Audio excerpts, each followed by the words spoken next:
land on which we gather, the traditional and ceded territory of the Blissfield people. Pour commencer, je vais introduire Nancy McKay to come and say a few words. So I look forward to your questions at the end, and I want to introduce the guiding team. So we had a project team, and that project team, if you go to the next slide, so the guiding team is really the group of individuals that poured through the information that I was collecting and developing and actually helped us in looking to the future where things could be different. And Betty Demure Norris, I don't know if you know Betty. Who doesn't know Betty or have heard of her? Do I list what Betty has done? But suffice to say, she's played a role in every level of the system in terms of local, provincial, regional, Canadian, international, and has, I think, a sense, a very strong sense of what sport is, what sport contributes, and what sport could contribute if we were organized in a systematic way, a little different. So I really valued Betty's perspective. Stéphane Haché. Stéphane is from my hometown of Bathurst, and Stéphane and I worked with the Canada Games in 2003, so it's almost 20 years, and here it is coming up again. As he said, he has no hair, but it's not because of the project or Canada Games. It's just a look. So Stéphane really, being a vice principal of a high school, Stéphane has a sense of kids and sport. He's a coach. He's an organizer. He was a chef de mission. He is on the NBIAA executive, and he brings a unique perspective from the ground, where we're really in community sport, really need to do better and to make a difference. So thanks, Stéphane. And Bill McMacken. Well, it's hard to keep up with Bill, and it's not because he's in athletics, as that's his roots. He's past president of Athletics Canada. As you know, he's been involved in developing not just athletics, but sport. He's tackled some very tough issues within his tenure. He's an administrator, he's a coach. He was an athlete, he said, and I'm not sure. Fair enough. And he's also someone who takes on major projects. You know, the field house in St. John, for any of you who haven't been there, is just a remarkable feat for a municipality. So I really want to thank Bill, and Bill brings a business sense. So for those of you who don't know Bill's day-to-day, he's a business owner of a network of businesses across Canada, so he has a good sense of business.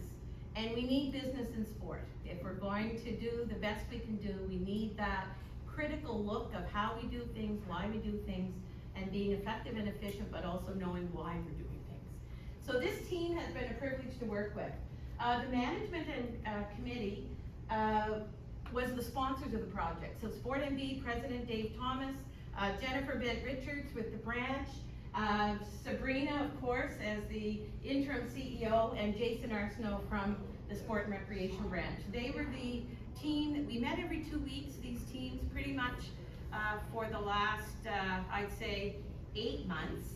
And this is a team where we brought any issues on process or connections or questions that they wanted to ensure that we were looking at. So they've been a great resource.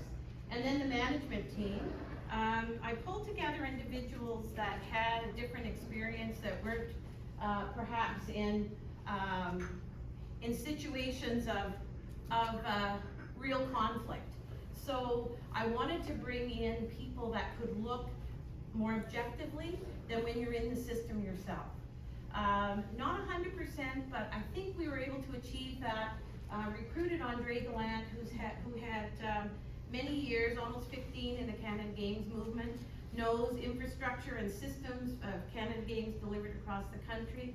Andre also was the CEO of YMCA in Cape Breton, and now he's working in public policy in the education and daycare sector in Nova Scotia, but he brings that perspective of a not-for-profit, and looking at a system that relies pretty heavily on government funding as well. Nicole Smith, who many of you know, she's vice principal of an elementary school here in Fredericton. Nicole was a former CEO of Sport NV. Nicole also is the chef de mission for the next two Canada Games. She probably knows many of you in the room. She's also been an administrator, a coach, and she told me that she never thought she'd be involved with equestrian. That was sort of something that her daughter and she have shared together, so she's been involved with that for the last few years. And Andrea. So Andrea Creer is a recent grad of UNB, and she has the unique perspective of a young person who likes systems and organizations. So it's very interesting, someone who's in sport and recreation at this young age that takes a strong interest in how things are organized. And so Andrea's helped me stay organized by supporting from an administration perspective and a admin background. So most of all those people have day jobs. I was the only one who had the privilege of doing this pretty much full time from a semi-retired life, let's put it that way. I won't say I didn't have a life, I just say I contributed semi-retired. And then sport law provided us some support in the survey. So I just wanted to take a few more minutes than normal to just highlight the range of perspectives, but I think more than that, we'll be talking about the engagement through the process, and then obviously, what we learned, what we heard, and where we'd like to recommend that some good directions for consideration will come from. So with that, I'm going to ask Bill. Bill's going to kick us off, and I think for everybody, I think it's good for you to hear why this team got involved. And we're going to be doing a bit of a tag team. We were going to do two presentations, but since we've combined it, we're each going to take a section and share the perspective, because I think it's good for you to get to know not just me, but the guiding team itself, to show how thoroughly this team has been engaged in the process. So before I start, why don't we get the other two? Yeah, up you come. Betty, you're up first. Why you got involved in this? Oh. I said because Nancy threatened me to get involved, but no, seriously. For those of you who know me, I've been involved with the Canadian Olympic Committee for the past 20 years in different capacities. But I used to work with sport and recreation branch, tourism, recreation, heritage. It's gone through all kinds of changes over the years. And when I left the organization, I went on to focusing my attention on international sport, specifically games operations. So I've been removed from what's been happening in the province over the past few decades. And when I semi-retired from the Canadian Olympic Committee and came back to the province, had a little bit more free time on my hands, I felt very passionate about giving back to the province that gave me so much in terms of my professional development in sport. And so I happily agreed to be involved with the project because sadly I have seen that in certain areas of the sports system here in the province there hasn't been that much progress, but in other areas there's been major progress. So I'd like to focus on the areas where there is weakness in the system and try to support rebuilding or building or like having developing a new vision for sport here. One of the things that about the Olympics is held every 2 years, and we always see a level of interest of young kids wanting to participate in sport, and I think we have that responsibility here in the province to ensure that every kid that wants to participate in sport has the opportunity, has the resources, has the support that they need if they want to enter that pathway to high performance sport. And so that's the reason why I'm involved. Thank you. Stefan. Abu. bonjour, je suis en arrière des poteaux un peu. Mon nom est Stéphane Haché, puis mon implication date de longtemps dans le monde du sport. J'ai été impliqué avec les Jeux du Canada, Jeux d'Acadie, Jeux olympiques grâce à Belly qui m'a ouvert la porte à un moment donné pour vivre des expériences de haut niveau. I've been involved as chef de mission for the province, and I took a step back in the last few years. I've been involved in education as a vice principal in the high school, involved in sports, but I took a step back with the foundation of my own family. And my young one kind of getting older now, so I can get the opportunity to get back into the sport or the organization or the think tank of sport. So I guess one of the reasons I got back involved into the process, une des raisons j'ai rentré de nouveau j'ai mis mon nom, si vous voulez, dans le processus, c'est un peu pour revoir le sport, comment on était au Nouveau-Brunswick. We see a lot of things in education with sports, and I think I was able to bring that perspective into the process. A lot of facilities are in the schools, a lot of the clubs versus the high school, and there is some discrepancies into that process. And it was interesting for me to be involved in the process and to look at try to find a way to make it better for our kids, because a lot of our kids have to make choices and they shouldn't have in sports. They should be able to play where they want, when they want, and how they want, and to eventually maybe make high performance. But at the end of the day, schools offer a lot. I think the sports offer a lot to our school and our schools in the opposite sense. So, anyways, my perspective, I guess, or the reason I wanted to get involved was, I guess, to have that school perspective into the process, and I think hopefully that helped. I guess my answer is fairly simple, and I always say if you want to raise money or get volunteers, if you get the right person to ask, it's awful hard to say no. So when Jen and Dave asked, it was a little hard for me to say no, and that's the short answer. And from a perspective of why this project's important and why I thought I could invest some time in it, is I see lots of opportunities for us to improve and strengthen our sports system in New Brunswick. I see a tremendous case to be made for us to increase investment, and I don't think that can happen unless we take a really thorough look at how we're organized.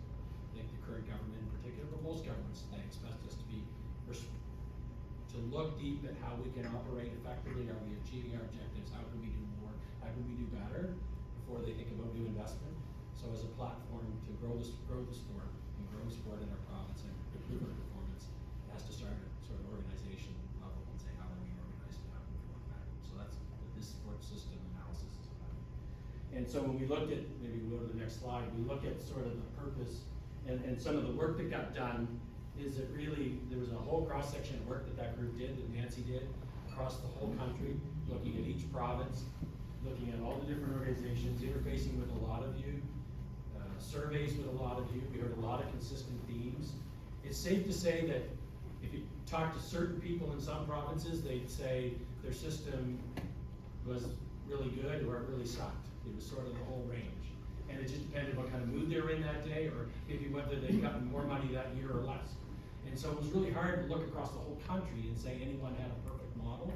What we tried to do is draw some ideas from all the variety of provinces that we saw and looked at what would be a New Brunswick solution that could work here given our size and our scale and how we're organized. Anyway, I think you've all had opportunities to have input, but we've also drawn a tremendous amount of information from other areas. So maybe if we just go to the next slide. You know, the change agenda, maybe the next slide.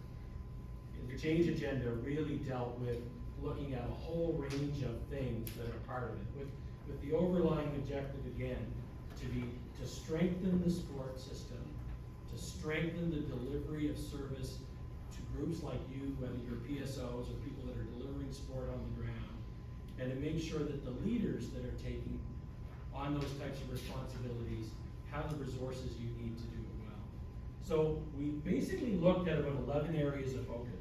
Our presentation is going to deal with these sort of around some core themes. But if you look at them all, they deal with a fairly in-depth look into value-based sport, the sport system investments, tourism, sport tourism, the Sport New Brunswick model, and perhaps a new model for the future, role clarity between different organizations that are in the sport system now, how sports are governed, and the governance side of things, the leadership side and what's needed there to drive the sports system forward. We looked at community sport, and that very much interfaced between club and community development, community-run programs, but also the facility side. We heard a lot about facilities. Of course, some of that driven by the pandemic, but some of it predates the pandemic. We also looked at high-performance sport and partnerships and collaboration. And I guess we looked at each of those, if we go to the next slide, with some core questions. What does that area of focus mean? How do we define it, and what does it mean? What's its sort of current, is it important? And is it something we want to focus in on? What's sort of the current state of it? And what would the envisioned state in a more successful, a better run sports system for New Brunswick? And what would drive the right change to take us in the direction towards the goals? So each of those, we sort of looked at them in each of those 4 areas. What's it mean? Why is it important? How is it now? And how should it be if we want to drive better performance into the future? So I think the challenge for us today as a group, as Nancy goes to the next set of slides, is that we can't present to you all the recommendations today. Our report is for government and sport MBA leadership to look at first. So we're here today to give you as much as we can, a snapshot and a sense of the types of recommendations that we're giving, but ultimately we have to present that report to them first. So if at times we come across as a bit vague, it may, just because we have to be, we apologize for that, but that's just the process. And sometimes in the process, we've relied on Nancy's expertise to guide us through this. This is a significant change agenda for an aspect of government investment and private investment. And so it's important we follow the process well so that we can hopefully have success and have our recommendations supported. But today is sort of one more piece in it, and we hope that after the delivery of this report in the coming weeks, that we'll be able to get it into your hands and have you see the more thorough breadth of the recommendations as well in more detail. But today we'll try to share absolutely as much as we can. So although there were 11 areas that we looked at, there's really 5 themes. And all of the areas are clustered under those themes. And that does 2 things. It helps us look at a little bigger picture than an isolated issue. It helps us engage those partners that we need to help us with change. There may be other ideas within that area of interest. And it also breaks it down into components that are easier to digest. So I don't have to tell all of you that Sport for All has been written, everything from the UN to the Canadian sport policy to some academic literature. But what is Sport for All? And so when we looked at that, we looked at 2 areas. One is looking at value-based sport and its benefits, and the second is looking at sport tourism. Sorry, it's not sport tourism, that's the next theme. So we're looking at value-based sport and its benefits. And we're looking at, in particular, equity, diversity, inclusion, and ingenuity. If there is anything that we have learned, is that value of inclusiveness seems to be the higher value of everything. We heard it in everything we tested. And then, of course, it's in the literature. So value-based sport, I mean, some people would say, ho-hum, let's get to the action. You're action-oriented people, tick, tick, tick, let's get this done, let's get the competition, let's get people signed up.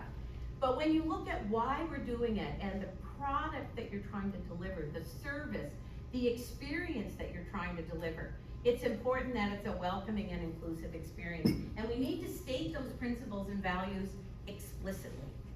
Now, hopefully, they'll become so embedded in the sports system in the future that it'll just be what you expect. But as of right now, there is quite a gap. There's a gap in the participation levels of underrepresented groups. There's gaps in different levels, even if you look at geography of what sport is in the province. And so you could say, and just go to the next slide, you could say, well, what are the values? Well, we could make them up, right? And I don't mean make them up facetiously. I mean, each of your organizations, when you do a strategic plan, you often look at values and principles. You all have a set of values and principles for provincial and multi-sport organizations and other associated groups. But we need a common set for sport in the province. Many of them that we looked at align. They're not the same word, they might not be defined, but that's okay. It's the overarching system values and principles that we want to state explicitly. So rather than creating something new, the true sport movement, which started about 12 to 15 years ago, depending what you read, is still alive and well in the country. And many of you might have been involved when it was first kicked off. It seemed to be more of a promotional, feel-good campaign. You know, let's get people signed up for inclusiveness, fairness, fun. And then it just seemed to go a little quiet in our area. And it's not only in New Brunswick it went quiet, but when I spoke with the True Sport organization, they are ready and willing to work with New Brunswick and other champions to customize a program for our province, like Nova Scotia and Manitoba have done. So let me just go into this a bit. So rather than create something new, I think what I'm saying is, let's take what's tried and true and let's kick it off in New Brunswick with some real momentum. And let's go on. So it advocates sport as a right, and it looks at sport as a tool for society change. And then we can also look at an evaluation framework to see whether we're meeting those goals. So what could be a concrete example of how you embed value-based sport in the province? Once you know what you're trying to achieve, what you're trying to embed, then how are you going to know if you've done it? Well, we have one tool that we will be talking about in the report, which is the quality sport, which is on the agenda today, which is great. Quality sport for clubs and communities, and you'll learn more about it today if you don't already know. It's not the only one, but it is important because it gives information, tools, and resources to sport groups that want to move more intentionally in that direction. So I think I skipped through the values, did I? Yeah. So the values are fairness, excellence, inclusion, and fun. So I hope they speak to you because there's no definition. It's within your context. What does that mean for what you're trying to do? Fairness, excellence, inclusion, and fun. And then the principles that are more described, both in the literature but also on the True Sport site and within any organization or system that hasn't taken this on, these are the principles. Go for it, play fair, respect others, keep it fun, stay healthy, include everyone, and give back. So these are pretty basic, common, human principles, not just related to sport, but could relate to many aspects of our society. Okay, so value-based sport and its benefits. In the report, which I didn't bring the information today, but there's been some recent information published about the benefits of sport. And someone told me lately, why do we keep talking of benefits? We know that there's benefits. We may know it, but you're in sport. For those outside sport, it's a decision, it's a choice. Where do we make the investment? Is it the benefits of sport, or is it the benefits of health promotion? Well, guess what? Sport is a tool for health promotion. We all know that sport can be used as a tool. So we need to know the benefits, and in the report it outlines in a fairly substantial way what the benefits of sport are according to the recent literature with some evidence and some examples. So I would say endorse the principles and values and get on with it, and let's see how we do it. Okay, let's go to the next one. Investment in sport is a theme that, guess who I'm going to pass it to, the business guy. I shouldn't just say that, he's a sport business guy. But Bill's going to lead us through investment. Some folks in my world know one of my nicknames is Dollar Bill, so this is a good one. I don't think it's a slight, I actually kind of like it. Maybe we'll go to the next slide. So we took a fairly significant look at investment in sport. What's really difficult is the data is not that easy to pull together. You would think in a province of this size, the government investments are fairly easy to track. When you really look at the total revenues of PSOs and the MSOs that we have, there's about $14 million that's out there. And you know, we look at the branch funding that's in there's $4 or so million, and then an additional $5 million that's in the system in different places. So there's a fair bit of money in the system, despite it being kind of fragmented around. And the Statistics Canada data shows us that there's considerable investment by parents in sport. I mean, we know that. But the data is not very good, and it makes it hard when you're dealing with sort of advocating to government to be able to communicate, you know, how big a footprint do we have? Because money talks. And you know, when we look at our impact economically and how significant we are in the budget, it's hard. The good news is it's clear, anecdotally and in the data that we can gather, how good most of you are in your PSOs at leveraging these funds with other money. So you're very good at reaching out and taking, branch dollars and making them bigger, which is a really important part of being successful in sport. I think you know that. The challenge is we know for a fact as we compare ourselves to our peer group of other similar sized provinces, we lag a bit. We're not sure if we lag as much as we thought originally because provinces count things differently, and so it's sometimes hard to compare apples for apples, but we feel we lag and we feel there's opportunities for more. So there's a definite push by this report to advocate for increased investment into sport and increased investment in ways that can filter down to the grassroots and the sport delivery side. So we know that we need to work on gathering the data better, and there's been a lot of talk about lottery monies as being the solution to be all. Really, we're looking at investments from somewhere, whether it's lottery money or somewhere else, a dollar's a dollar's a dollar. We just want to really advocate for trying to make sure we get increased investment in the future to grow our sport. Go to the next slide. So when we envision what that looks like, the sports system really sets the standards of how these investments are made. They set the standard about how much goes to each PSO, that's defined by the branch. And what we really want to see is that at the very minimum, that our government's investment in sport lead Atlantic Canada. We think it's time for New Brunswick, and heading into a Canada Games in 2030, that we should be striving to reach a point that we're a per capita leader in terms of our investment in sport, relative to at least our peers in Atlantic Canada, if not some of the other provinces. So we're going to be asking for change around that. We're asking for them to look at better ways to help us use the New Brunswick Amateur Sport Trust Fund. We want to look at helping you generate more self-generated revenues. Again, that focus towards the 2029 games, sorry, I said 2030. But some of that also has to come, as I said in my earlier slide, from us organizing ourselves better to be able to direct the money more focused, in a more focused way, in a more streamlined way, which means how can we make sure we minimize our organizational costs, that we minimize how much we eat up in the administrative structure so we can deliver as much as possible to athletes and teams and support that really is sport delivery, which is an important side.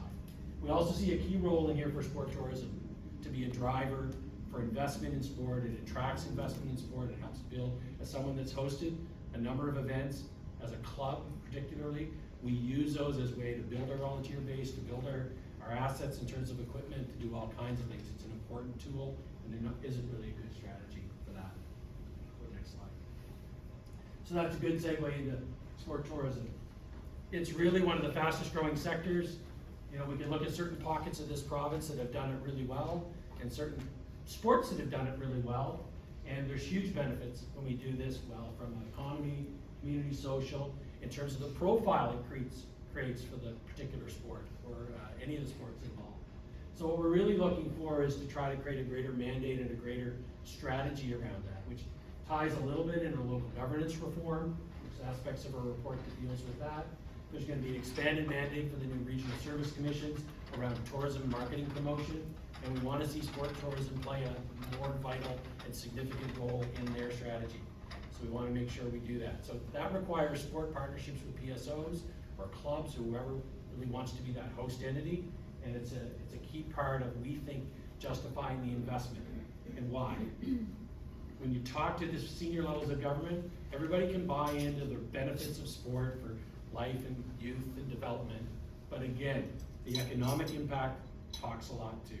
So when we can show that sport contributes economically to the region and to the community in different parts of the province by hosting and tourism and development, it creates a greater case for us to expand investment and justify increased focus by government on sport. So with the NB service commissions, we see that opportunity coming. We want to see how we can drive change, how we can get them as a more active sport tourism partner and regional strategy. There has been some of this discussion already going on between Moncton, Frederick, and St. John on a coordinated basis to try to be more coordinated. I'm aware of that personally. But we want to see a more clear sport hosting policy and strategy from government that allows you to plan, you to know you can pursue events, and the different sports can use it as a growth tool for expanding sport in the province. I don't know if that's the last sport system leadership, and who am I passing to? I think I'm picking it up. All right, there we go. Unless Thank you want to carry on, Bill. I don't. So one of the key aspects that is clear is that it's sport volunteers that drive sport. And it's not paid personnel, it's not paid, they play a critical part, but really the sports system is driven by volunteers of all kinds, of course. There's administrators, there's event volunteers, coaches, officials, and then they're surrounded by a small but committed core of paid personnel that I guess I would say at the outset are they're underpaid and they're overworked. So if you have a 1 person or a 0.5 in your organization that is a provincial or multi-sport organization, and that person spends a lot of time harnessing the energies and ideas and execution of volunteers, you can see how that could grow. And any of you that are now in your rebuild post-COVID, you know what an enormous task that is. And so I just, from the beginning, I want to say sports system volunteers are the leadership. So part of this project was really to try and make sure that we can harness or surround that part of sport with systems that can help alleviate the pressure and alleviate the load. But how can that be done? It's not easy when you're running 300 miles an hour to stop and say, oh, if I just had this, I might have more time. You're running too fast, you're running too far, and so this was just time to step back and say, are there things we could do that we could recommend that could help those that are continuing the passion of sport? So we have a number of areas, and I'm going to start with Sport MB 2.0. So I spent a very short time in Sport MB last spring in between leadership. And it gave me, maybe it was meant to be because I wasn't planning on doing a project in sport, but that gave me, I keep thinking back to my time there. And Sport MB today is a very small organization. No, let me rephrase that. Sport MB yesterday, when I was there, was a very small organization. And it was shrinking fast. And its mandate was shrinking fast. And there was a committed board of directors that thought that really Sport MB, we need to do better. And so over the past year, I've seen by keeping an eye and doing this project that Sport MB has started to change again. Now when I talked to Nicole Smith in the project, Nicole would say, well, we used to do that. We used to do that.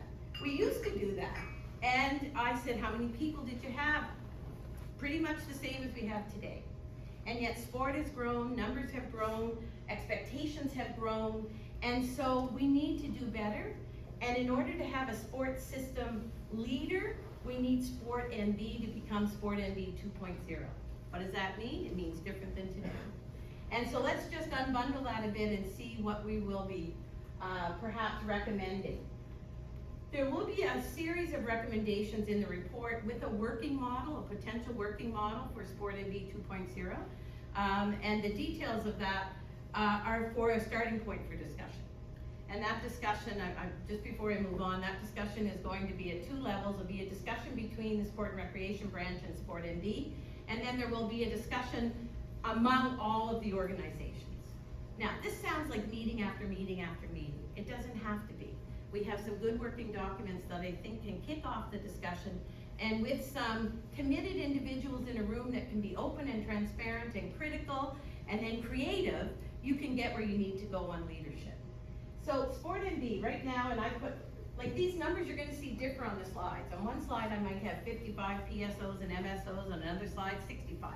The difference is some I'm talking about funded PSOs from the department, some I'm talking about overall membership in terms of Sport MB, and that can vary from day to day. So some of this data was, I've tried to keep it current, but it's the most current that we have. So we put approximately. But there's about 65 members.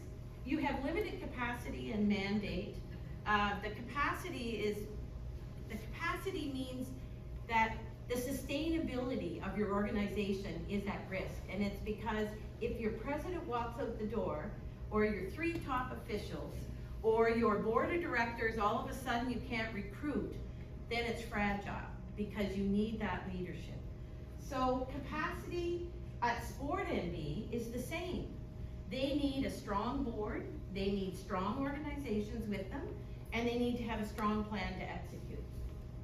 The sector brand and recognition of Sport NB has gone down. So I don't know what it was. I don't know. When Nicole was there in early 2000s, did everyone know who Sport NB was? Not the sport group knows, but outside the sport group, Sport NB has not been heard from in an advocate way for quite some time. There was a small group, and I see Minot right in front of me because she was one of them, and Sally, and I'm gonna miss someone, so I shouldn't start doing that, should I? But there was a provincial government affairs committee that started doing some thinking that led to kicking off this project. They developed a visioning report. They did their discussion in December 2020 to 2021 in June, and they said, look, we need to vision, we need to look at a system. The sport is complex, it's disjointed, everyone's doing a good job, but in silos.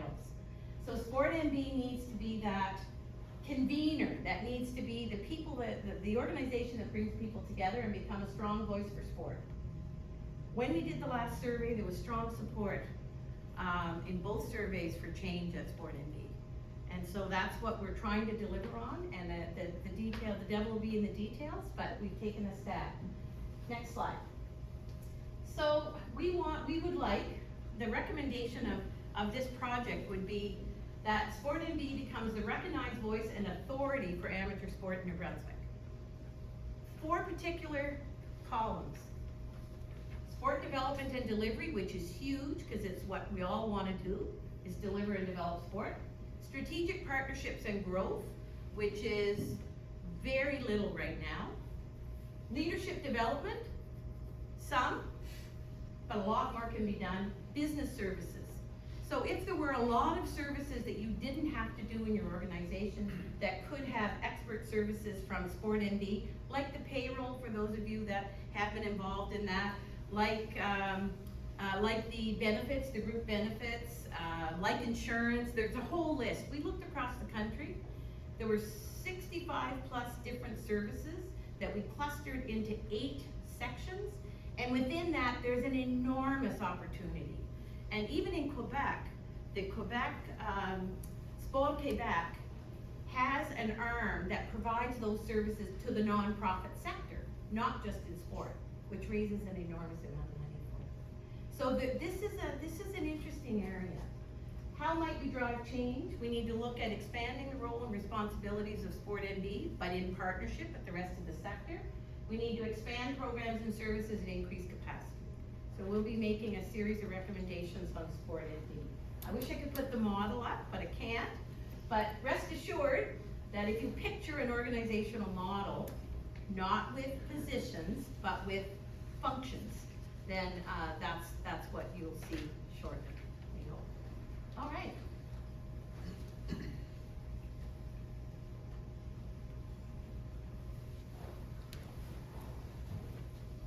Donc, on a besoin de clarifier les rôles des organismes qui sont impliqués dans les sports. Vous voyez l'ensemble des groupes, que ce soit au niveau des organisations sportives communautaires, que ce soit au niveau provincial.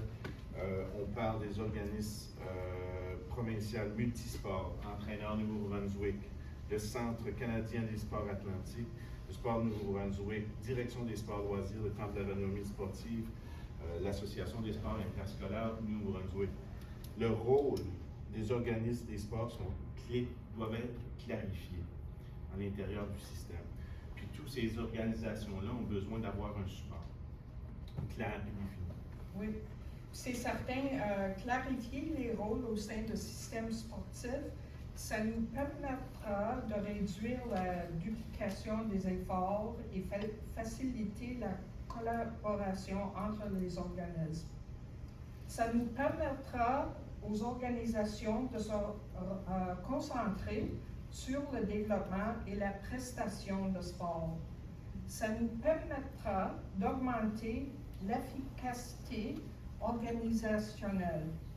Du côté positif, davantage d'ententes de financement pluriannuel avec des mesures de responsabilité sont en cours d'élaboration dans certains cercles. Donc, qu'est-ce qu'on doit faire? Donc, la prochaine diapo. Le système sportif envisagé est un système dans lequel les rôles sont clairs. Il y a davantage d'ententes qui doivent venir au niveau de financement. Ça doit être des financements pluriannuels, donc plusieurs années pour les différentes ententes de financement. On doit rendre compte aussi des progrès et tous les résultats. Donc, avoir une façon d'aller chercher tous les résultats et les progrès qui sont faits dans les différents systèmes. Pour qu'il y ait un vrai changement dans le système, donc on doit redéfinir le rôle de Sport New-Brunswick et la direction des sports et loisirs. On doit impliquer les principaux organisations sportives dans la finalisation justement de ces changements-là, des rôles et responsabilités, et établir une entente de financement pour plusieurs années entre les organismes et le gouvernement. Au Nouveau-Brunswick, nous avons, comme Nancy a indiqué, 55 organismes provinciaux du sport et des organismes provinciaux multisports, chacun ayant sa propre structure de gouvernance. Pour qu'un organisme sportif soit admissible à une aide financière du gouvernement provincial, il doit être un organisme sans but lucratif enregistré. Aujourd'hui, le système compte des conseils d'administration traditionnels et opérationnels. Il faut plus de formation. Le roulement est inacceptable et le transfert de connaissances inadéquat. So we did mention, I think Nancy mentioned that, the transfer of knowledge is something that's truly missing here in the province. Moins de gouvernance permettra une plus grande attention au sport. Oui, c'est toi. Donc, rien ne changera sans un leadership fort et engagé. Lorsque nous parlons de leadership dans le sport, sont inclus le nombre de dirigeants du sport et les membres du conseil d'administration, les organisateurs, les administrateurs, les entraîneurs, les officiels et les autres bénévoles. Il incombe clairement aux bénévoles de développer, de livrer le sport. Et lorsqu'on vous associe au manque de personnel rémunéré, les défis sont nombreux. Aujourd'hui, au Nouveau-Brunswick, les leaders sont occupés. Il n'y a aucune planification de la relève pour maintenir la stabilité de leadership. Les stratégies de recrutement de bénévoles sont limitées. Le sport est géré par des bénévoles, ce qui mène de l'aide financière limitée et efficace pour les salaires sont vraiment inadéquats. Il y a un nombre insuffisant de dirigeants techniques et d'entraîneurs rémunérés dans le système. Lorsque nous parlons du leadership dans le sport, sont inclus au nombre de dirigeants du sport, les membres des conseils d'administration, les organisateurs, les administrateurs, les entraîneurs, les officiels et d'autres bénévoles. Il incombe clairement aux bénévoles de développer et de livrer le sport. Et lorsque vous associez cela au manque de personnel rémunéré, les défis sont nombreux. Aujourd'hui, au Nouveau-Brunswick, les leaders sont occupés. Il n'y a aucune planification de la relève pour maintenir la stabilité et le leadership.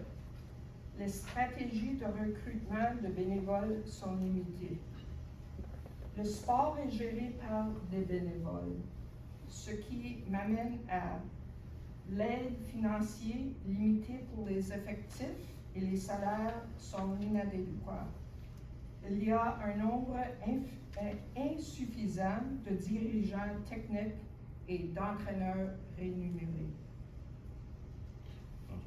On a sauté une diapo à deux, mais c'est correct. Je pense qu'on passe. Le message est important de ce côté-là, désolé.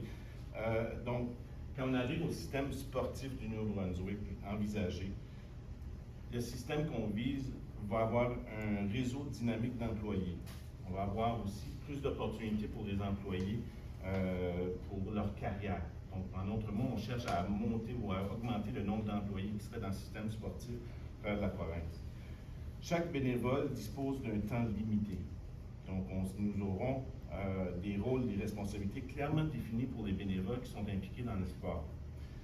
Le fort transfert de connaissances et de formation. Donc, il faut mettre, à un moment donné, quand on a des bénévoles, le roulement de nos bénévoles, souvent, on a beaucoup d'informations qui est perdue.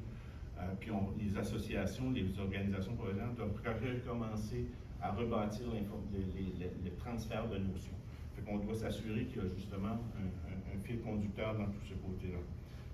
Plus de soutien aussi de la part de Sport Nouveau-Brunswick.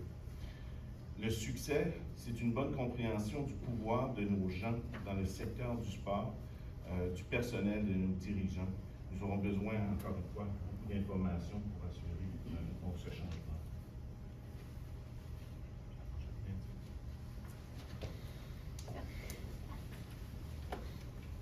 Tag team, we're like a relay. I can't resist making a bit of a comment about that topic before I go to this, but as we looked at the way the New Brunswick sport structure is built, it was difficult to find much duplication. Like, to be fair to everybody in their particular areas, there's not really a lot of duplication, other than that sort of maybe administrative, but not in terms of your focus. But it's friggin' incoherent. You can't even draw it on a map. If you were ever gonna build an organization, you would never build it this way. It's bizarre as a business person. And this happens a lot. Organizations evolve over time, create a new company, we're gonna do this, we're gonna make, and eventually you kind of look at it and you say, I can't draw this, it's stupid. So that's my personal attitude.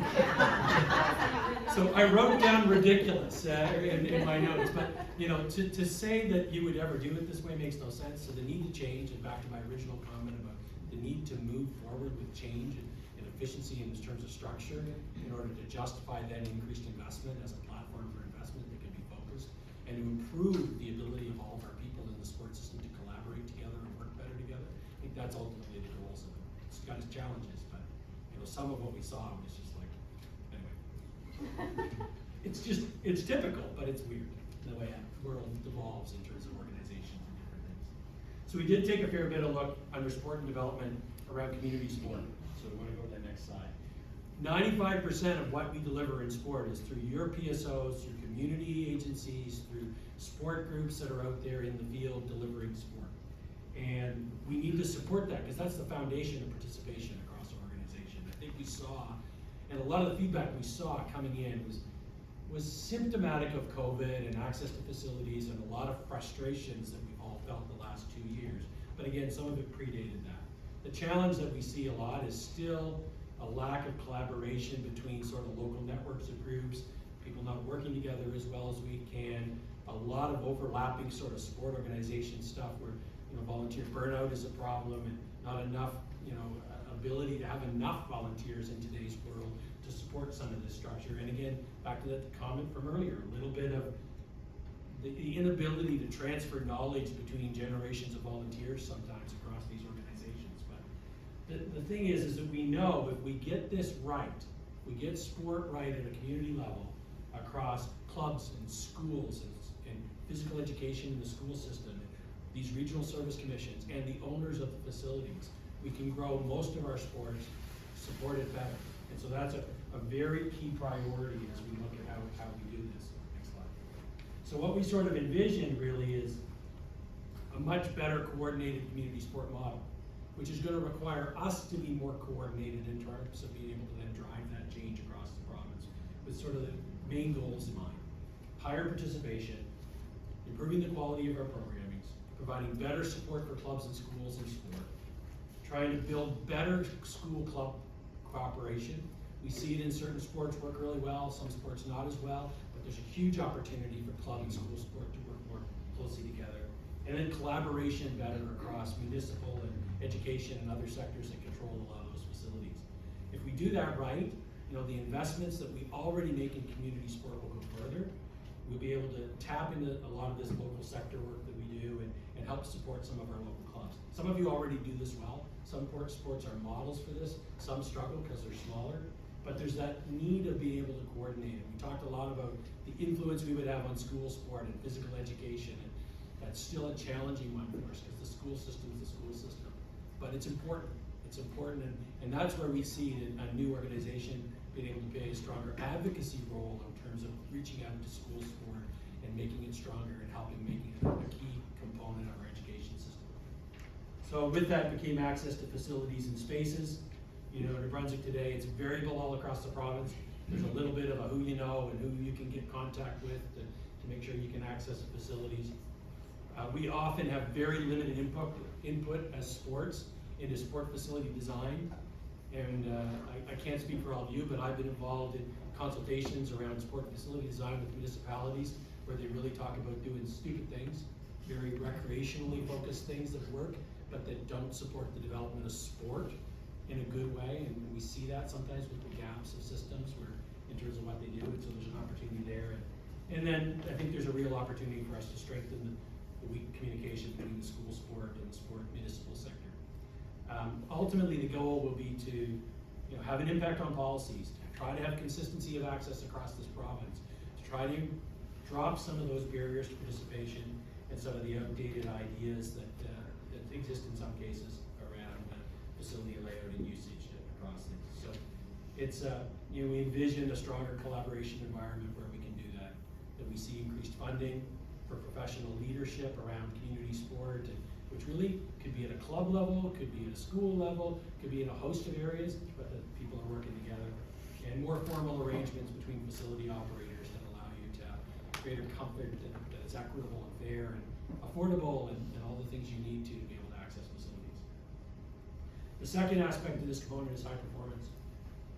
And what we see a lot is provincial sports that do a really good job with their podium pathway, and others where it's not as tight, and they're not able to make connections with Canadian Sports Centre or their NSO or whoever to manage that pathway. Maybe because they don't have the athletes, or maybe because they don't have the system.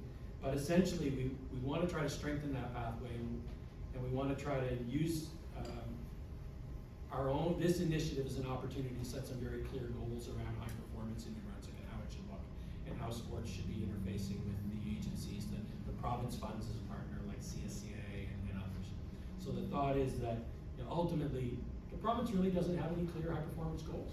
We don't really have ones that we can all sink our teeth around and say, this is where we want to go. So first of all, setting that, bringing together the right leadership from the various organizations that contribute to that, and making sure it works and that we direct our investments properly, and that we get as many sports as possible, having a clear pathway to performance that we want. And that impacts really the development of promising athletes, whether that's coaches, technical officials, PSOs, everything. It's that idea of understanding that we're on a pathway to at least allow some of our best athletes to develop in province and move up the path to international level competition. So what's that look like? Probably a leadership group of a high performance table of the right players that are contributing that, coming together in the province with this clear responsibility to drive the agenda, clear objectives and goals, and track progress. And then keeping the pressure, for lack of a better term, on CSCA and the other high performance partners to be delivering good quality, tangible service to those athletes, coaches, and officials in our province. And I don't think we've been badly served, but I think we can be better served. I think we can increase that investment. I sit on the Canadian Sports Centre board. Betty, close your ears. She's the chair. I'll be blunt, I'm a pretty vocal New Brunswick supporter. I really don't care about what goes on with sailing and stuff and canoe kayak down in Nova Scotia. I really don't care. What I care is about what they're doing in New Brunswick. And so we need more people around the table to think that way and can help you get the access that you need. So, sorry. Next slide. Might have just lost my executive seat. So I just pause here to say that I know that some of this system stuff is not your bread and butter. So, talking about groups, talking about goals and, performance and that kind of thing. But you understand performance when it comes to sport. And so if you translate, you do what you do, and what the system should do is help you do it better and easier. But if there's no system then you may get lucky and you have a good experience, or you may not. And so by having a system, and when we look across the country, community sport has a structure of some kind, has support of some kind in most jurisdictions outside of Atlantic Canada. In Atlantic Canada, Nova Scotia has a community sport model. So there are models of community sport that can be looked at, but New Brunswick needs to develop its own community model. Right now, the branch consultants, the recreation sport branch consultants, some of whom are here today, and the provincial consultants provide support in communities. Yes, they do, and thank God they do, because outside of that, it comes through a club window at a community level or a school window. But there isn't an actual support mechanism, so I just wanted to insert that. Collaboration and alignment. So there are enormous opportunities for collaboration between sport and other systems, which really can both leverage resources and actually help you do your jobs better. So there was most of you aren't aware of this, but there's a New Brunswick Recreation and Sport Framework that was released in 2017. And in that, and it's on the website, in that it talks about system partners and system stakeholders. It talks about the role of municipalities, the role of education institutions, the role of provincial government, the role of not-for-profit organizations, the role of First Nations, and the role of regional service commissions. So there it is. But there's not been a lot done with reaching out beyond our traditional sport system, because it takes leadership and capacity. So I want to outline a few areas of where there is immediate opportunities. And I've had the opportunity to speak with senior officials in education, environment and local government, health, about their interest in partnering or collaborating with the sports system to help achieve their goals. So this is what I've learned. So in terms of system partners, we know a lot about the PSOs, MSOs, and clubs. We've mentioned a lot of the ones I've just mentioned on the system partner side. That's more of our traditional sports system. So we know what the role of the federal government is. It has a Canadian sport policy. It provides some funds, some special initiative funding. We know schools and school districts. Some of you know about universities and colleges, but quite frankly, universities and colleges are very disconnected from the sports system per se, and it happens because of individual relationships, similar to what we said happens with the school system.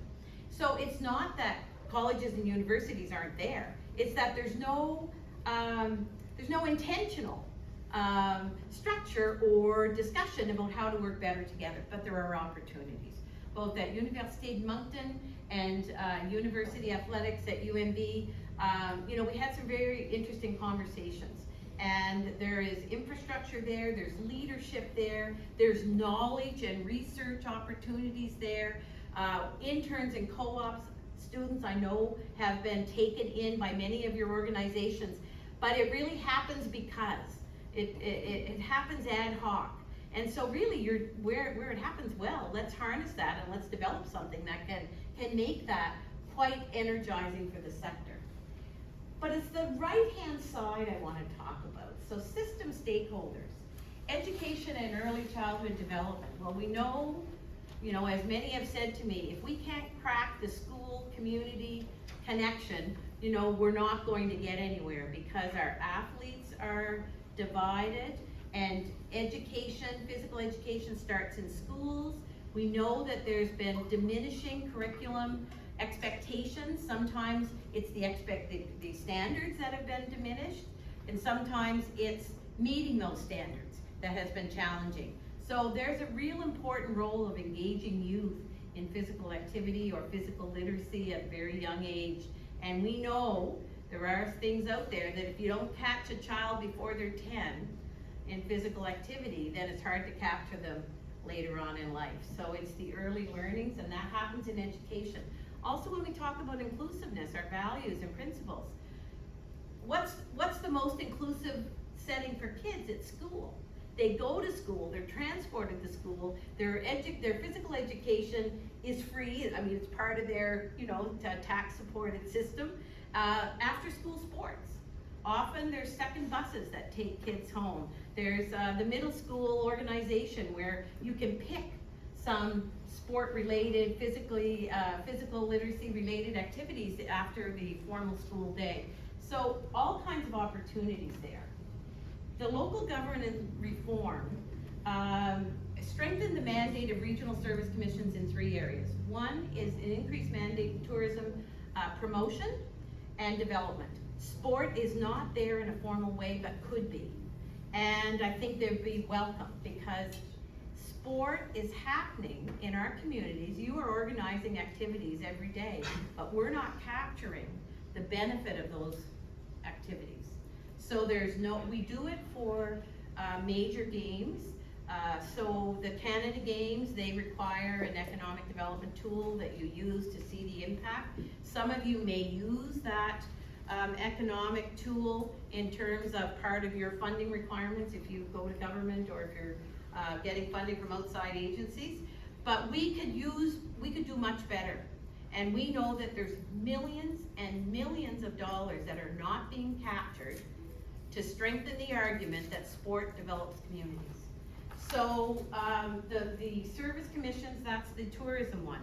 When it comes to the infrastructure, there's now a strengthened mandate for the local service commissions to coordinate cost sharing and developing of recreational infrastructure.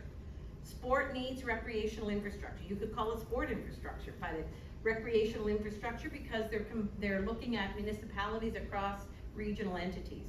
There's 12 regional service commissions, and those regional service commissions each have staff that are looking at supporting master plan development or coordination of arrangements. And this is just starting, so it's on the ground floor.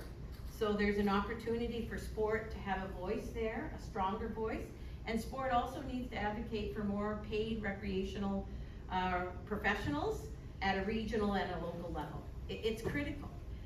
Municipalities, many small, or I won't even say small, many municipalities have backed away from the programming responsibility in recreation. They help coordinate access, they might coordinate registration, but in terms of delivering programming outside of summer camps, very few municipalities really are doing that, and so we need to advocate more. Justice and public safety. During COVID, there was an initiative started for community capacity and resiliency groups, and they're also regionally based. They're going to continue now because government has realized that communities need to be stronger and more resilient. Recreation and sport is a component of that, and I know that sport and recreation has been at that table at a provincial government level, but sport as a voice from outside government has not really been that active and could be. The Economic and Social Inclusion Corporation, that's the group that looks at reducing poverty or reducing New Brunswickers that are living in low-income circumstances. And Sport NB has a collaboration initiative with ESIC to really look at increasing opportunities for people living in low-income situations. And so this is starting, but there's much more that can be done with the Economic and Social Inclusion Network. And interesting enough, you're going to see a theme here. They are moving into the regional service commissions, so their community inclusion networks are moving as part of the regional service commission. And so you will have a community development arm there where sport could feed in. But right now it's an opportunity. It isn't, what are you going to say when you get there? How are you going to leverage the partnerships? There needs to be some work on how to capitalize on this. Women's equality, well, obviously we know the gender gap, and the network has done for women and girls has done some really good things in momentum. And Sport NB, as well as probably some of your organizations, have initiatives with the network to try and promote increasing participation and opportunities, and to reduce the gap that's found for women and girls. Settlement services, the literature is just full of information on how sport and recreation, sport in particular, it's talking about how that helps newcomers integrate in communities. Because it's around a shared interest, it's fun, doesn't require often the same level of intense interaction with language skills and social constructs and so forth. So it helps newcomers. and we didn't get a chance to talk to the Multicultural Association, but we have identified that as a very strong area. And in fact, some emerging sports are being driven by newcomers. You know, there's newcomers that want to play their sport, and they came from a country where the sport doesn't exist here, and whether at a national level or the Olympics or in New Brunswick, we need to look at how we're going to include those people in the sports system. And very last, or transportation, that's really just talking about, you know, how do you get people? You know, I find it interesting when they talk about transportation. At a federal level, they talk about urban transportation. Okay, we have 3 cities with a bus system, and we have the Miramichi with a form of public transportation which isn't as organized of a bus system. How do people get to events? How do people get to sport opportunities? So transportation, not as a, you know, not as roads and highways, but more how do we get people places? When we're building facilities, where do we build them? Do we build them where they can access it easily? Or, so there's some conversations around transportation that staggers a couple of departments. And last, private enterprise. Like, we can't forget that private business is part of what drives society. And we spent most of our time looking at the sports system that is perhaps funded and fueled by volunteers and public dollars, but there is a whole industry out there in terms of the private sector that we have to look at. How do we balance the two, and how do we have those systems cooperate?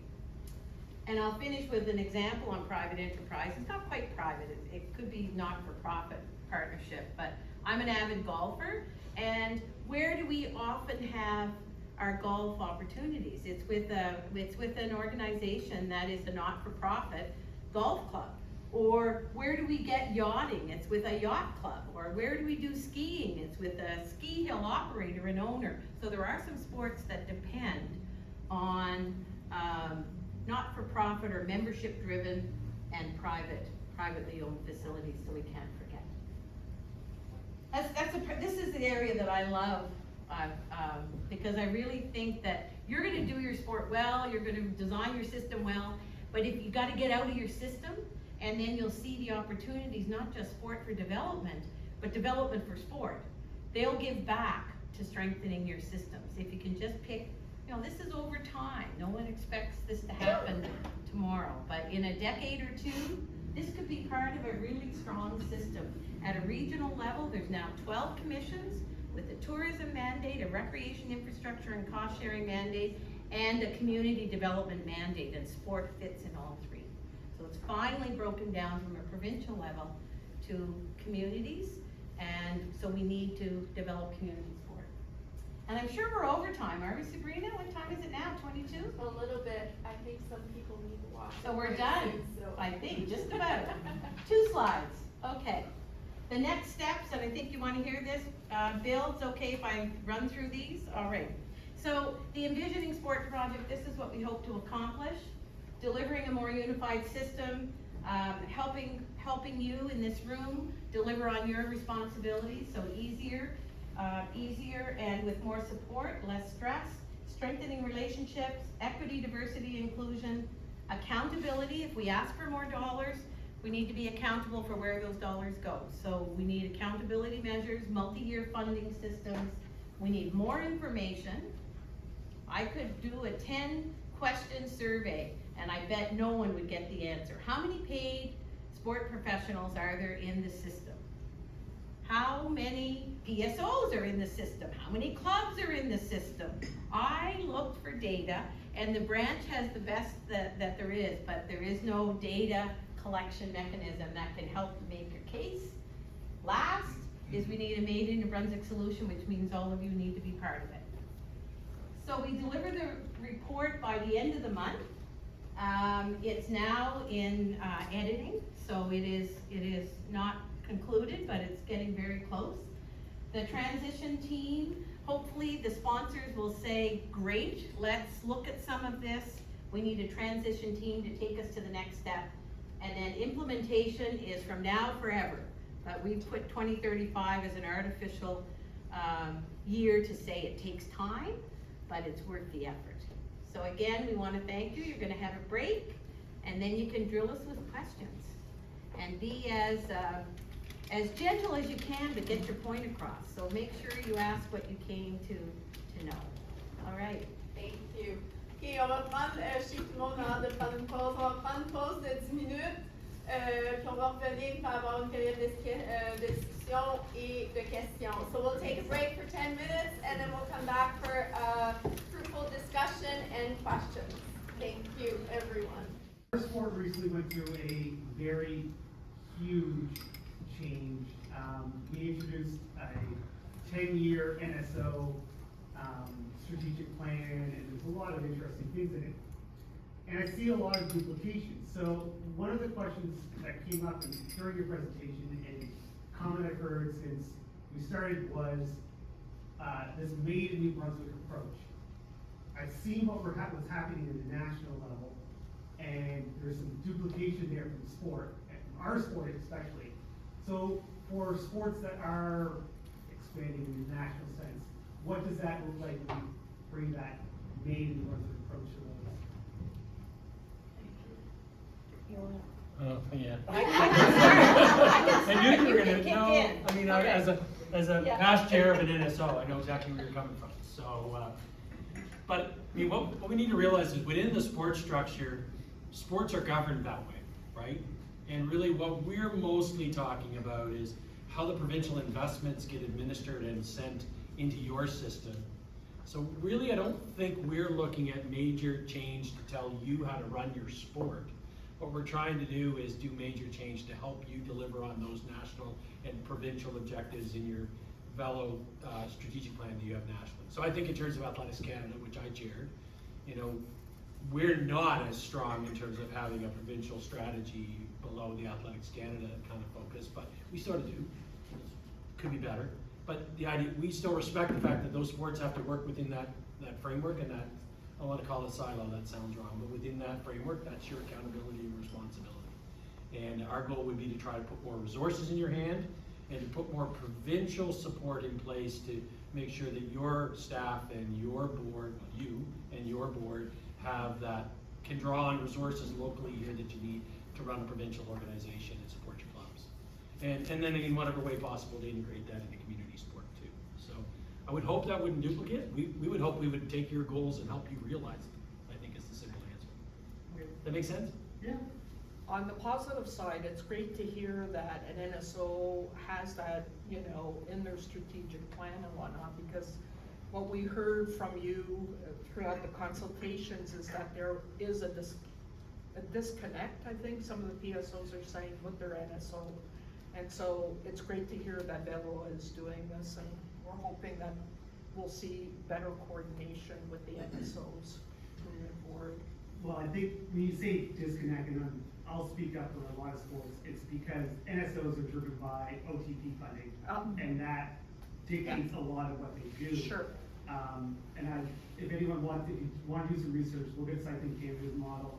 One of the things that they've tried to do and recognize as a hindrance is that reliance on OTP funding. Yeah. It caused even silos within the organization where we had high performance was so disconnected from development, and it caused some huge troubles. You know, lost some heads on the top of the totem pole, so to speak. So we have really pushed the NSO to look at that, and they have gone aside and tried to find additional resources, much like I think you're trying to say you're going to try to find for us. It's not so much, you know, high performance driven dollars, it's dollars for leadership, it's dollars for accountability, business development, and all that stuff. Yeah, I mean, my measure of success for this report is that we get more dollars into the system, better directed and better coordinated.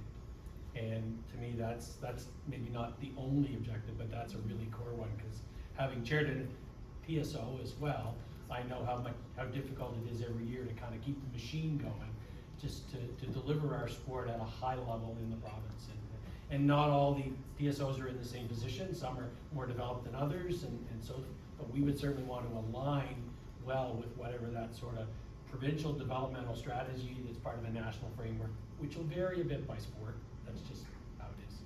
So, not a cookie cutter, do it the same for your sport as it might be for athletics or rugby or whoever. So.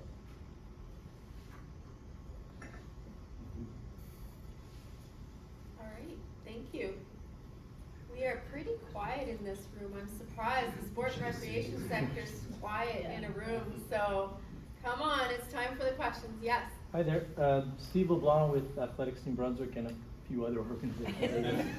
I'm wondering if you can comment at all on the role that you think that the education system will play in our sport development model. And those who know me will know I've spoken about this a lot of times, that at one time, certainly in my sport, and I think sports in general, the school system was where a lot of our sport development took place. Both, that's where our coaches were located, because they were often the phys ed teachers and other teachers in the system. A lot of the talent identification took place at that level. And we seem to have gotten to a point where, speaking as someone with a 14-year-old son, I don't see a lot happening in his physical education from that side. And I know that's not what this is about, but is there a way we can strengthen both what's going on in terms of physical education in the school system as well as the sport system within the schools?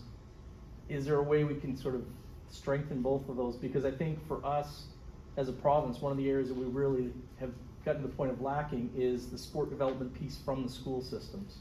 It's fallen on PSOs and clubs to do everything, but the talent identification and recruitment, really the best place to do is in the school system. And if we don't have a good, strong sports school system, I don't know that we're really going to be able to get a lot of momentum going forward. Is that kind of something that we have an avenue to address, or? It's a loaded question.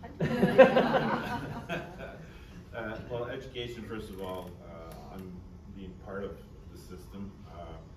There's different components you have to look at. You have the francophone side, you have the English side. And both systems aren't necessarily, they're parallel, but they're not the same. There are differences in both systems. And then you get your high school system where you have the NBIAA involved, but that takes care of high schools. And you have your junior high schools or the lower grades, you have no system there. It's basically a school that takes a team, or if they have volunteers, they'll do maybe a regional, or they'll have tournaments, and often than not, they'll have an organization, Basketball New Brunswick will organize a tournament for that level, or so there's a lot of, we use the same facilities, often than not, it's the same kids, but there's definitely a place where I think we have to merge at one point and have a structure that will answer the needs for all the kids and the different organizations. But it's complicated because we have different systems within the province, which some won't change. Yeah. How do we coordinate that part? NBIA is trying as a whole, we're looking at getting middle schools involved with NBIA, starting as an insurance process, but there's resistance there too from the different schools. So there's a lot of. Yeah, and I can talk about from a system perspective. So across the country, what I can say is no one solved it. And you know, often the issues are easy to identify because you're living with the frustration of not being able to improve the situation. So what I mean by that is, you know, when there were phys eders, physical education specialists in schools, they looked after some of the sport interaction and communication, and it wasn't all 100%, but nor is anything. But with the loss of leadership and the coaches coming from within the school system, the community side is coming into the school in terms of coaches and leadership, but there's not a coherence of what everyone's trying to achieve. So school sport is a very strong part of school culture. Like, and so it's naive to think we can push it all out in this community or bring all the community in. So what the report is going to say is to try and open a door to joint problem solving with MBIAA to start with, where there's an openness to share some discussion and try and work on some issues, and then build on some success of solving some issues into the system. That's one piece. That's the school sport piece, after school sport, if I could call it that. But then the physical education piece is equally as concerning. And so the report will also say about how important it is to re-examine our physical education, physical literacy, physical education curriculum in schools. And so from an advocacy perspective, Sport NV needs to take on that role with partners. Dave? Yeah, Steve, just to get back to that, on I think it was 2019, Dominic Cardy called a meeting, his green paper, I believe, and at that time he talked about literacy, the English literacy, French literacy, mathematical literacy, everything except physical literacy. And we all know that if we don't have that physical literacy within the schools, it's going to affect us all. We wrote a note actually to be present there, but of course it was ignored. And I understand, I think it was about 3 months ago, the minister acknowledged that physical literacy would be good. I wrote a big piece into the paper, but I think it was far too sarcastic, and probably it was too long, and it was never published. So I'm sorry about that, but we did try. Oh, it's that thing on your kitchen table, right? Even I'm not old enough to know what a newspaper is. But I do think that it would be an avenue for real change would be if there was a way to create a partnership where sport would invest in physical education, in that a partnership of, you know, hiring a person in a school system who would be both the physical education specialist to deliver curriculum within the school program, but then also part of that person's contract is to deliver sport. And I don't often point to the US as a model for anything, but their school sports system is exceptional. And one of the things, and I've met a lot of coaches from the US whose job is to be a high school coach. Yeah. And they may do some stuff within the phys ed curriculum as well, but their sports system down there for schools is incredible.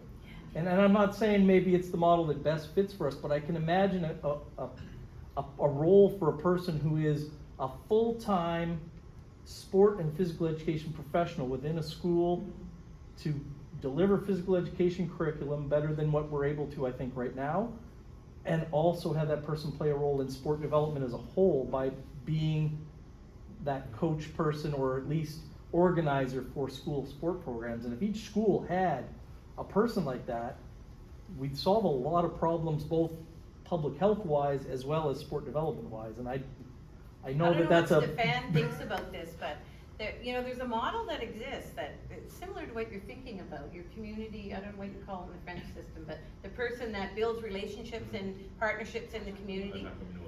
Yeah, the community, the community agent or community liaison person. So if you think of that model, they already have some situations where they go outside the school system to achieve their objectives. And another one would be the co-op program where they go outside into business to achieve. So if you start the conversation with educators that really are concerned as well, there's an opportunity. But if you just if you just raise the issues and not and try and engage in the sector, and there seems to be some interest because schools are coming outside schools again, more and more. Like, if you look at the evolution of coaching in schools, I mean, I'm from ESN, the Bathurst. I mean, the number of volunteers that we had, which were, when I started, most of it was teachers, coaching, school teams. Today, at the percent, I probably was 60-40 at that time when I started. But nowadays, it's probably 10% teachers and 90% out of the community. The coaches from the community, volunteers coming in. So there's a lot of movement out from the community inside the school, and it's opened up compared to 20 years ago. So there's outreach at that point. And there are some districts that do have that person. If I look at Miramichi in that area, Jim Waters I think does a lot of that coordination for the districts, where for the sports coordinates the phys ed teachers, but he also looks after a bit of the sport aspect in their school board. We talked about this quite a bit, on numerous occasions as we deliberated through this. The challenge we struggle with this report is like how deep can you go into everything, and how many, as you see, there's a lot of stuff there already. And part of it is that we need to sort of refocus our system around some core objectives and probably some increased investment. And then that system can hopefully tackle some of these bigger issues better. But I think there needs to be a growing push in the province to go back to a more diversified focus on what education does, and in that, heighten the importance of physical education and sport in it, and heighten, vocationals activities in the same way. We took all the vocational type of activities like woodworking and things, physical things, and we can keep more people in school. Different youth respond to different things that engage them in their school life. Some will benefit from that sport experience more than the math class, but it'll help their math class. And same can be said with it's a welding class or whatever, but it's I just think we've gotten too far away from some of these other elements of being a priority as we put all our eggs in literacy and math and numeracy or whatever you want to call it these days. And I think if we strengthen our system and our advocacy efforts, we can hopefully tackle those things, and some good ideas there, Steve. Christine, I think I saw your hand. I don't know, Sabrina, if you saw it, did you? Yeah. Nancy knows I can talk about this for hours, so I'm gonna try to keep it short. No. If the report can just get us to a point where at least we're saying that there needs to be a conversation and there's openness there, then that'll be a start. But to tag on to what Steve's saying, like I think the model, the American model would be the ideal. I don't know it's possible. So if it's not possible, what I would prefer to see in the education system is eliminate the duplication of the club and the school system, seeing themselves both as a competition opportunity for these athletes. Well, let's look at the recreational side, the grassroots side, because that exists much less than it used to. So when we talk about accessibility, do these kids that don't have the opportunity to do club, do they have the opportunity at school? And right now I would say no. I'd say those kids are getting cut because the club kids are making those teams. So. And you have to understand, see, for the sports in school, there's a different reason to have sports in schools that sometimes we don't talk about. It's l'appartenance. Okay, so school spirit for a school, why do we deliver a sport? Is for that kid to feel part of the school. That's an important part. And when we're talking about, okay, take the club will have kids French and English playing together, which is great. But when you come into the French and English system, it's difficult to get the kid from Bathurst High to play with the kid from ESN because we have also on the Francophone side a culture part of it that we have to take part. The Francophone side of the business, if you want, in the school. So there are complexities within that. But the reasoning, a lot of schools, if you ask them why they do in sport, we want to keep the kids active. We want them to be part of something in the school, and sport is a big part of that. So. But I would just challenge my last comment on this, because again, I can go forever. The coach who is coaching that school program does not necessarily know the raison of why the school sport program exists. The philosophy of the school principles and all of those can be one thing, but that coach wants to win that banner at the end of the year, and there's a disconnect. And I'd just add one other complexity is the decentralized decision making. So you just take, and I know Christine could speak a lot about this as well, but during COVID, some of the different rules around access to facilities and how it varied or it put pressure at a very local level to make those arrangements. Even though it said something would happen, it doesn't, it's not a hammer. The principle it's still based on a principal facility model. Principals still have a lot of control in their school. Then there's the district, then there's the Department of Education. So that complexity is challenging. But to open the conversation, to make it important, to put some talent and some leadership behind it, I mean, it can happen. Yeah, the other thing to be aware is that we all get sport. Just quick story.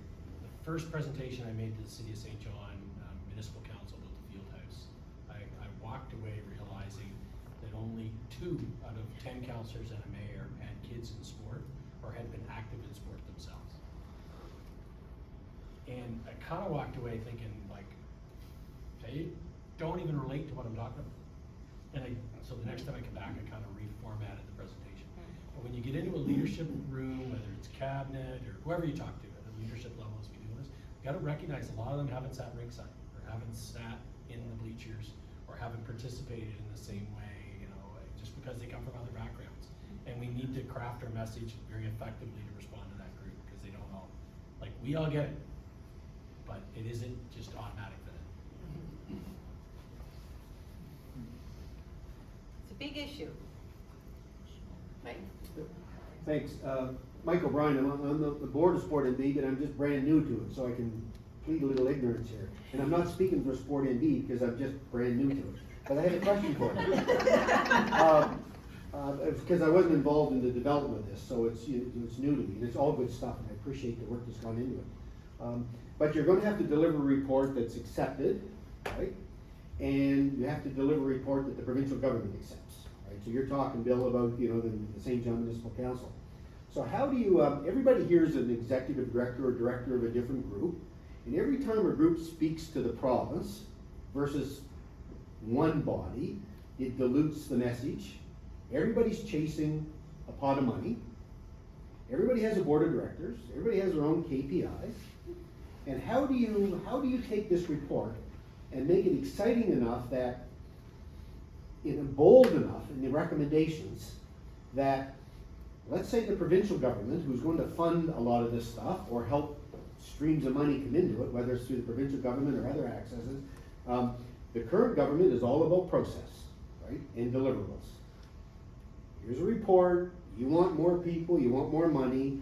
In 3 years, you've got to be able to prove to me you've got more people in sport, people are healthier, you've integrated newcomers to the community, to the province, so that they're involved in sports. There's a benefit and a result, right?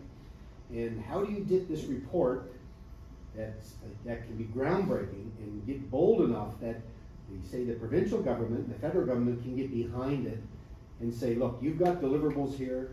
There's got to be a strong voice that we can deal with, that can percolate everything down to all the different groups without taking autonomy away from the individual groups. So it's a big challenge, right? Yeah. So my question is just how do you be bold enough that it resonates? Because a lot of people in this room, I'm sure, have heard some of this stuff before, right? And this is another opportunity. But how do you get this so that it's going to stick, right? And we've been hearing it time and time again, the same messaging, Mike, from everybody. The word that best describes where we need to go is alignment with what we deliver, right? We can't continue to work in silos. We have an opportunity to look at saving resources by partnering on projects and so on, freeing up the resources to do paid leadership, more paid leadership in the community and whatnot. So I think the province is going to be looking at, well, if you're going to be asking for additional funds and whatnot, where is it going to be invested? Yeah. My feeling, it's got to be invested in people and education and providing the necessary tools for our organizations to flourish. So I think that would be the messaging that we would share with the province.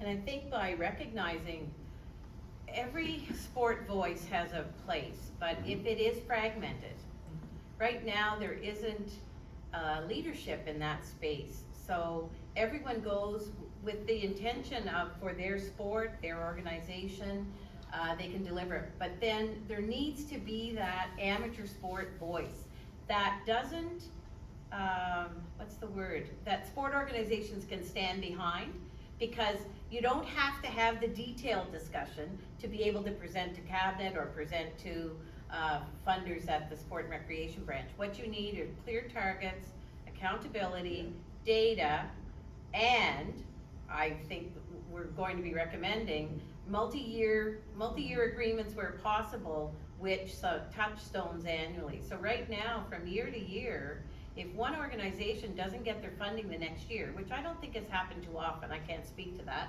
people in this room can, but it seems to, like a multi-year, it seems to flip over. But if it ever was not that, then what would an organization do that is heavily dependent, not as heavy as we think, because they raise their own money, your groups raise your own money as well. But if the government money flowed elsewhere, what would happen? So it's almost to get ahead of the curve. Before government says, we're not giving the money, or a sponsor says, we're not giving the money unless you can demonstrate what the benefit is. What's the return on investment? So this is to try and just leap a bit ahead before we're asked. And data is critical. It is. And I spent 10 months, and you're gonna see, you know, the facts I put in there, I have to cite. So, and when not, it's approximately, about, more than, less than, you know, all those words. It means there's no data.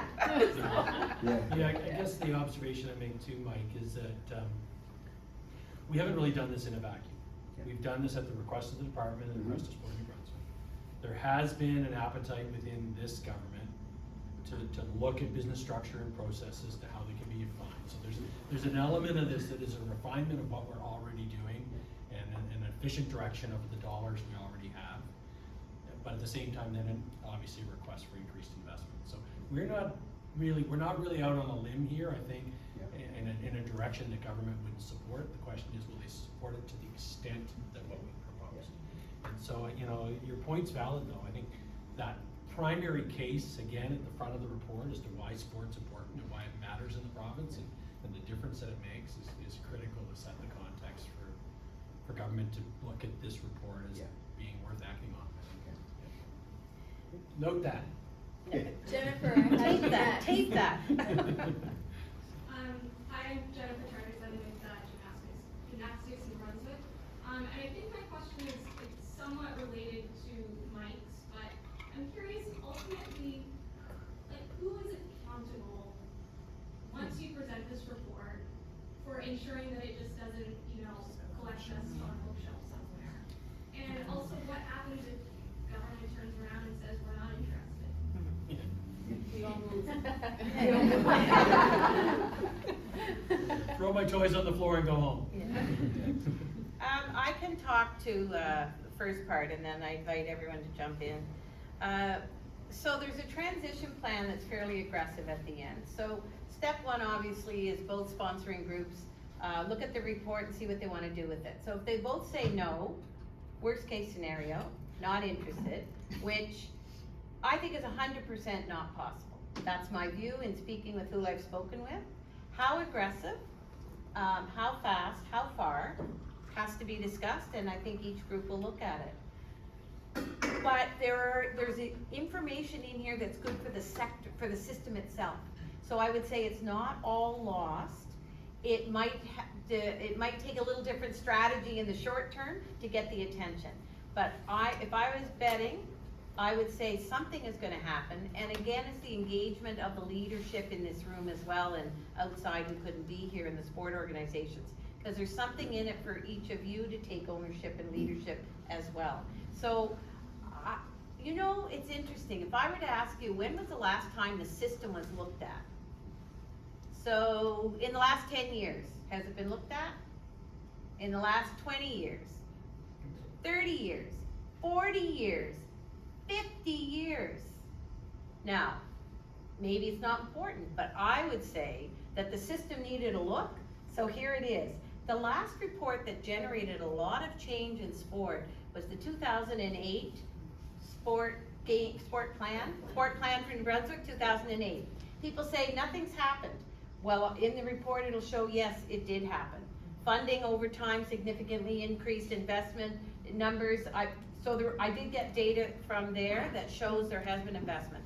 And as well, another remarkable thing that we don't even know, we think that it's been stagnant, is the Sport Development Trust Fund, which is lottery money, and there's a piece of legislation in New Brunswick that says $500,000 has to go to sport from that fund. Until 2020, it was increased to $1 million. So not only does the province invest its general budget dollars in sport, $1 million is transferred from this Sport Development Trust Fund from lottery money. So there's lots of things in the report that I think for those that are interested in systems will say, I didn't know that.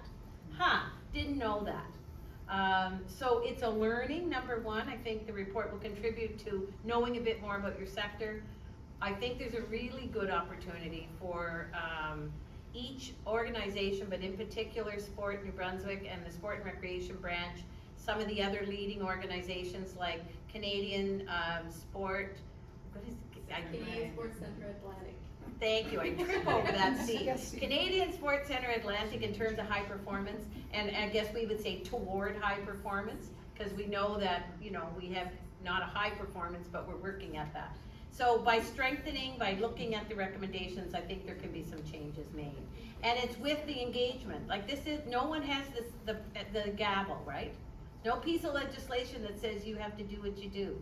You're independent organizations, there has to be some invitations and discussions to collaborate and cooperate differently, and then more investment in athletes, more investment in PSOs, more investment in paid leadership, but not to take away from that focus on developing sport. Yeah. That's what I would. Our first big step is we're talking about it, we're here in this room, we're communicating, and that was something that we heard back in the consultation is nobody's talking to each other, so I think we've already taken a big leap forward in terms of ensuring that there is some change coming. Barbara, I think you had a question? Yeah, Barbara Daniel with fencing. Although I really don't want to narrow my focus to fencing. I'm not here because of fencing. I'm here because I'm interested in what's happening in sport generally. So Nancy, you had mentioned several times around the 12, I think you said, regional service commissions. And I'm just wondering if there's any, what you might speak more in detail, maybe you can, around how you perhaps see the collaboration with these 12 regional service commissions, right, read my writing, around paid leadership. Yeah. Well, I think the branch deserves, a lot of credit in and with Recreation New Brunswick, but I'd say in particular the branch in pushing the need for paid leadership and providing opportunities for areas since 2014 to put forward a proposal to have a 1 to 3 year person paid, and then hopefully the region would pick it up. So there are instances where that is happening from branch support of a program.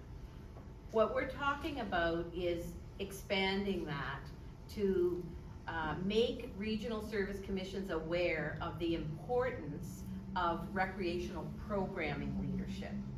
And that could be in some places it's as simple as having a technological solution that helps with coordination and scheduling of venues. First of all, it starts by having an inventory of venues, and then the gaps, and then a plan to address the gaps, and then for day-to-day helping people coordinate and schedule venues.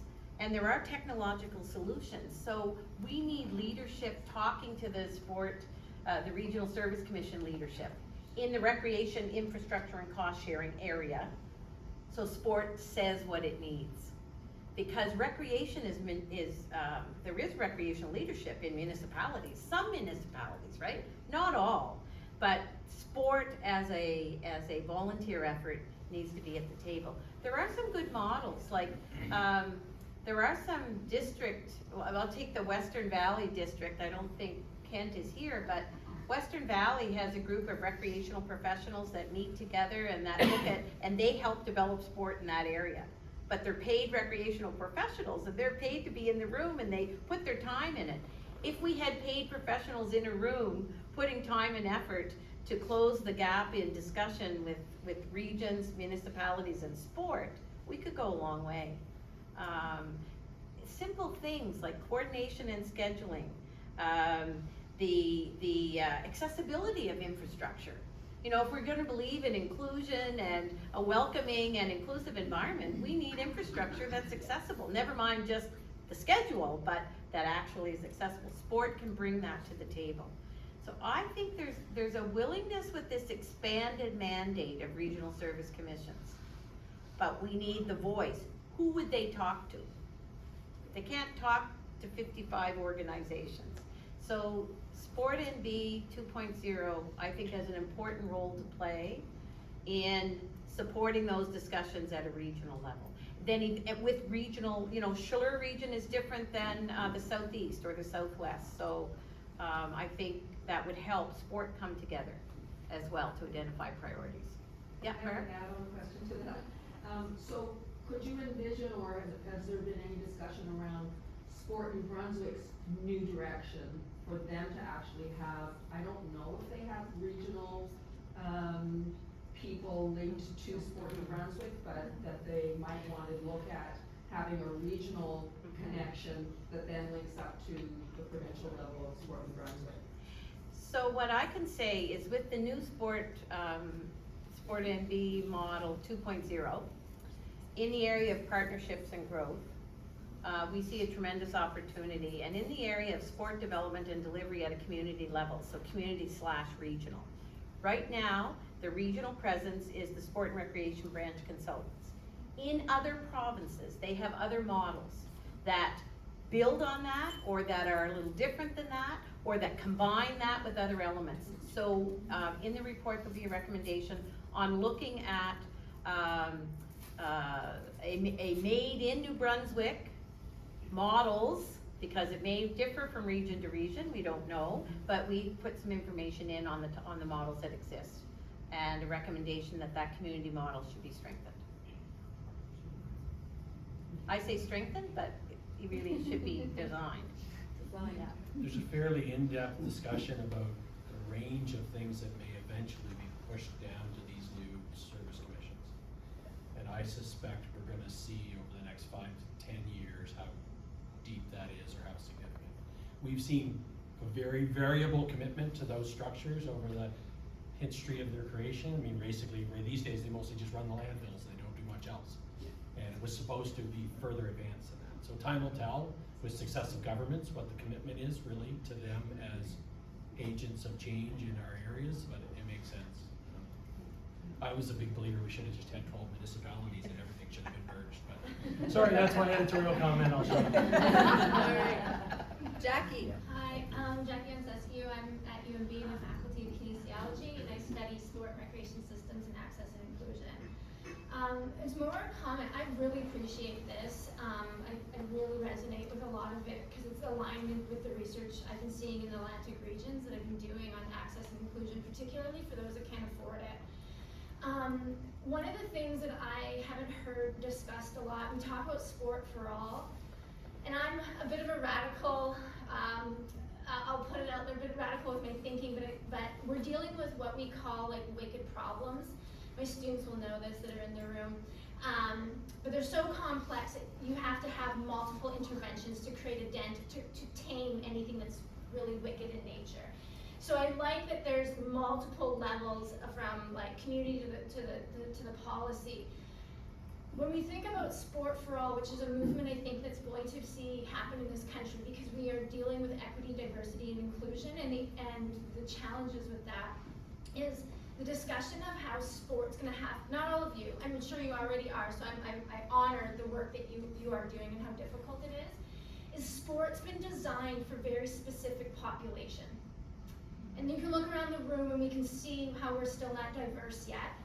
And that if we want to tackle equity, diversity, and inclusion, one of the things that I think will be really important, maybe, I don't know if it's going to come out in the report, is that federally our government is about economic systems. And we start treating sport as an economic system and about making citizens economically contributing.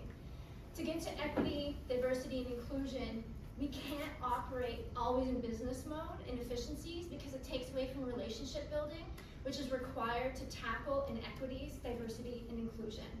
So we have philosophical tensions at 10,000 foot view on any plan from any province So kudos to you for working through this, but I think something that we want to be aware of are the conflicting values of what our government wants us to be as citizens, which unfortunately for all of us is, are we economically contributing versus draining? And when we're thinking about EDI, we're working with a population that we don't target in our sport systems because they often are unable to afford to be or access the parameters.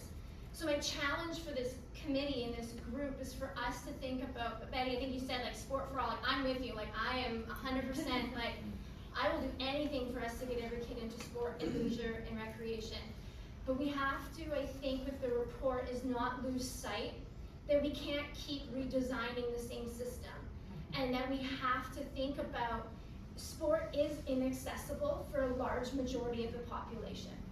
And that if we keep designing it for those that are already there, we will not get to sport for all. And I think our opportunity in New Brunswick to be innovative is that when we put funding forward for collaborations, it's not to do the same thing. It's to go to, is it Christine, your point about like that partnership? I've been saying it for years that we need early childhood education, sport and recreation clubs, and that should be the curriculum that we deliver for this education system, but we do it with shorter school days and there's a whole bunch of things. But again, we need this group to have room to be innovative. And I think your capacity building will get there, but we can't keep treating citizens with user fees and expecting that that's gonna be sport for all. We've got this nationally country. We've got to turn the dial, and I really hope that we can get behind this and like do innovation, because to tame a wicked problem, you need innovation. And that means doing and thinking differently, and that's going to be uncomfortable for sport because sport's built on tradition and competition, and inclusion is the complete opposite of competition. So it's just, we are going to be uncomfortable for the next 20, 15 years doing this work if we want to get to that sport for all. So it's just more of a comment, but I hope we can tease out dismantling the system a little bit in these future conversations. Yeah, we had discussions about that in depth, and it's not reality. I think we know that there's a willingness by all of us to address this, but some people say, how do I do it? Like, and so there's the education piece into how do we solve it, and how do we train people, and of course the resources, you put that aside or whatever, but it's definitely education and the capacity of an organization to deliver on social responsibility, you know. So I think that those are things that we've been hearing for sure. Yeah, I guess the observation I make is that this is a really hard nut. So looking at the inclusion of kids from a financial difficulty is it. So for our club, we waive fees all the time, 2-3 times a year we do. The gap isn't in the fee in our case, it's that the parent support's not there to get them to the event. Right. And so in the old days, Julia's grandfather, who was my coach, would have loaded them all in the car and driven them. Well, we can't do that anymore. And so how do we get them there? So the school, back to the school. That's where I think the school programming being strengthened and supported stronger through to middle school at the very minimum would be huge in terms of integrating more youth and providing sport for all. It's a level playing field. Most of them can get to school in the morning, although some days even that's a challenge. And I'd argue too, from a UNB perspective, I know we're starting to partner, like there's huge opportunities there that I think we're trying to work through. I'm looking at Jen because I know there's conversations with our dean, but there's tons of potential for our students, our courses to be in training. Like that's my work, and there's other faculty, wouldn't exist if you weren't willing to partner. So I think you're right, like for innovation, like we teach that and we work on that. So I love it. Thanks so much for this work and for the province taking this on. It's really important. Thanks, Jackie. I want to echo one thing that we haven't said, not echo, but echo what I keep feeling. You know, I wish we could have, but we couldn't, is to embrace sport and recreation and leisure. You know, really, truly, and I wanted to emphasize the point that this is looking at the sports system, but we can't look at the sports system and any progress unless we also look at the whole continuum of partners. But when we get to a community-based model or a community model of delivery and collaboration, We need to include municipalities and regions, we need to include recreation voices, we need to include leisure, non-traditional leisure, and sport has a role to play, but it is within the continuum of all of that. And then maybe sport for all, which really might not be sport for all, it might be whatever that word is, that people are active for all, whatever that is. I'll just add one more thing on that note, particularly for New Brunswick because of our rural landscape. If we don't change the way we experience sport, sport becomes obsolete to a lot of people in this country. We have 19% of the country's population living in rural, remote areas that can't actually populate teams. And I mean, that was happening 20, 30 years ago when I was raised in rural Saskatchewan. So if we don't partner and create that, there's going to be a youth population, child population, adult population that will not get any experience, because if we're only focused on sport, the rural piece is going to miss out. So we have to get really innovative with how do we be more applicable to all, and that's going to require us blowing our minds up a bit about what we could do differently so that kids are, and children and all of us are playing. Yeah. Thank you very much. I'm cognizant of time, so I want to reach out to the guiding team right now. We are over schedule, but at the same time, we can either continue and delay lunch a little bit, go through lunch, or we can collect questions. People can submit questions to Sport MD, so I'm kind of opening the... At your pleasure. So I know that right now I have Dave and I have Ashley, so I would finish with those two there, and then we would go on to, Sport MD has an announcement to make, and then we would break for lunch. Does that work? Yeah, I was just gonna say, Jennifer, is it? Yes. Yeah, Jennifer, just a reply to, is it going to lay on the shelf? I damn well hope not, and I'll tell you why. 3 years ago, we were called, Sport New Brunswick were called into a meeting with the Deputy Minister, and actually it was the Premier and the Assistant Deputy Minister at the time wanted a meeting with the Executive Director of Sport New Brunswick and also Recreation New Brunswick, and how we were going to change this in the system, with the understanding that they didn't consult anybody, not even their own boards. When I heard about this, I got upset and asked to be at the meeting, and I said, what are you really looking for? And they really didn't know, and consequently we know that they are open to change. So, and this has happened, so I suspect that it's not going to sit on the shelf, and I think we will make progress with it. So just on that note, is that they actually brought it to us, government brought it to us initially, so we're just taking it back in a more refined form. Sorry, Jennifer, that's not Ashley. Ashley Laney, Coach New Brunswick. Again, thank you all for the work you're doing in this field. I mean, it's not an easy project to tackle at all. I just want to touch on one last thing around quality positive sport experiences, as that is one of the kind of objectives stated. Were there any considerations or recommendations on how the system would create or enable safe sport experiences and hold organizations accountable for the work they do in that space? I know that's maybe a bit more granular from what we were talking about a minute ago, but if maybe you could just touch on that quickly. Yeah, we talked about, certainly in the quality programming, safe sport is an element. And we recognize the new program that I guess you'll hear about more today around the dispute resolution.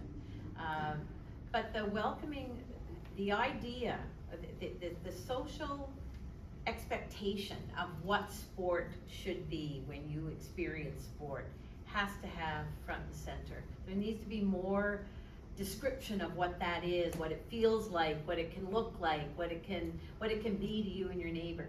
So from that side, yes. But we didn't dive into any of the myriad of issues. I said, if I go down one more rabbit hole, I'm going to pull my hair out. Because every issue, it really, well, it could be, we could keep Jackie's students busy for a decade. But we need the research piece, and I think that's another partnership. But in safe sport, there has been some collaboration, there has been some movement. So we recognize it as an element, but we don't go into it in depth. All right. On that note, I don't know if anybody has some like last minute question, comment before we close it up, because we can always shorten for lunch as well. Anything else, or people can submit their questions to either to me. I'll be introducing staff as well, so you can forward any questions that you might have in to us directly. I just want to note though, however, if there were any questions in French, like there's full capability of answering any questions that you might have had in French as well. So if that's it, then I would ask you to please remain there. Thank you very much for coming here today, having the presentation, sharing it with our members, with us as well. We have a small little token of our appreciation for you, so I would ask Dave Thomas to please come up.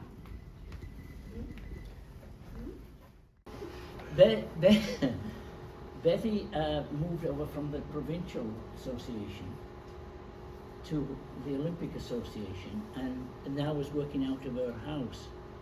And at the same time, I was in St. Stephen, and I was working out of the house as the technical director for Athletics New Brunswick. And one particular day I called up Betty, I said, "Are you like me?" And she said, "Doing what?" I said, "Sitting in your underwear, answering the phone." And she said, "No." She said, "I got up, had a shower, took the dog for a walk, and I am here, sitting here. I hope you're not sitting like that." Anyway, Betty. Underwear? Underwear for the office. I knew you wanted to embarrass you. Yeah. There's a long story about the underwear, but that's Okay. Manona. Ask Manona about it. She'll tell you. Okay, the next one. Boy, learn about this. You could put that back. I can. No. This next one is for Bill. By the way, I don't know how many people know. I don't know. I like how Betty introduced Bill. He says he's a businessman. I don't know if you know what he's involved in, but I will let you know. He always says to me, he said, "Dave, I'll be the last one to let you down." He's an undertaker. Okay? And recently, I just can't believe this, but he actually got he was an honorary doctorate of letters with the University of New Brunswick.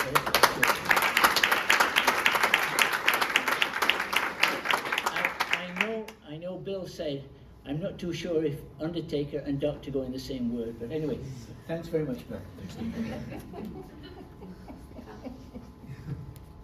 Stefan, okay.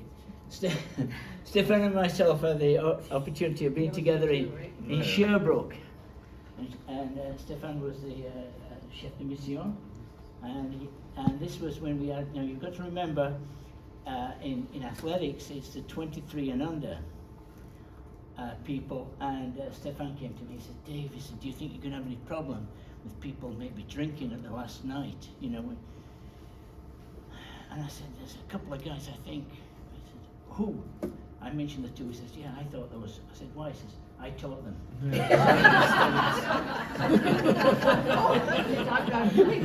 No, students are more, yeah, thank you. I thought the two was gonna be you two. We won't deny or. And finally, Nancy and myself worked together and overcome many difficulties in the 2010 youth junior World Juniors, and we can't repeat the people we were upset with, but Nancy, thank you so much, and thank you for. We would ask that you wait a moment before you open it up, if you choose to open it here. Last one, but not least, for Jennifer. This is for Jennifer, who is who I've worked with for many years. I just want to let you know, guys, if you've got any Birks, size 39 or 40, don't wear them around Jennifer. She steals them. But I think these are small enough, Jennifer, that they won't. Anyway. Thank you very much for your involvement in this project. I know a lot of hours have gone into it, so it's a very small token of appreciation on behalf of Sport New Brunswick. for your involvement, your passion, and dedication to this project. So thank you very, very much.